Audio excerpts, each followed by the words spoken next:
एक बार बुद्ध एक गांव में अपने भिक्षु और भिक्षुणियों के पास बैठे थे।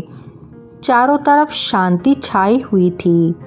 वहाँ बुद्ध के एक विशेष शिष्य भी थे जिनका नाम सारिपुत्र था। बुद्ध ने सारिपुत्र से कहा, वत्स, अब तुम स्वयं बुद्ध हो गए हो। यहाँ से दूर जाकर मेरे संदेश को लोगों तक पहुँचाओ।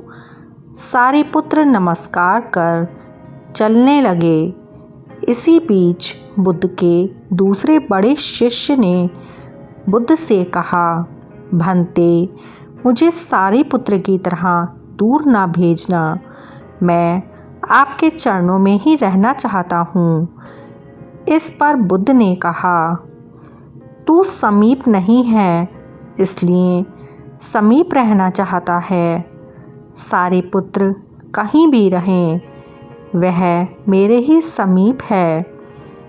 उसके और मेरे बीच का फासला अब कोई फासला नहीं रहा। बुद्ध से विदा लेकर सारिपुत्र अलग अलग स्थान पर जाकर बुद्ध के संदेश देने लगे।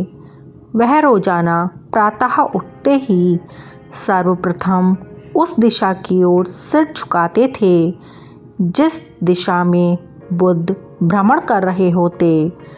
बुद्ध के जो शिष्य सारिपुत्र के साथ थे वे उनसे पूछते, सारिपुत्र, अब तो तुम भी स्वयं बुद्ध हो गए हो, अब तुम किसके चरणों में सिर झुकाते हो? इसकी क्या ज़रूरत है?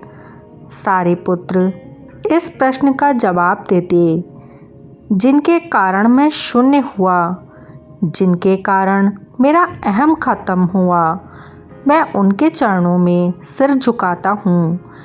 शिष्य प्रश्न करते, बुद्ध तो बहुत दूर हैं यहाँ से, तुम्हारा प्रणाम उन तक कैसे पहुँचेगा? सारिपुत्र बोले, यदि वह मुझसे दूर होते तो मैं उन्हें छोड़कर ही नहीं आता। उन्हें छोड़कर इसी भरोसे से आ सका कि अब कहीं भी रहूं, वह मेरे पास हैं। सारिपुत्र ने इसे विस्तार से समझाया। एक संबंध है बाहर का जो शरीर से होता है। शरीर कितने ही निकट हो तो भी दूरी बनी रहती है। आंतरिक समीपता ही एक दूसरे के नज़दीक ले आती है। अगर मैं कहूँ कि मैं नहीं हूँ, बुद्ध ही हूँ, या कहूँ मैं हूँ, बुद्ध नहीं है, तो यह एक ही बात है।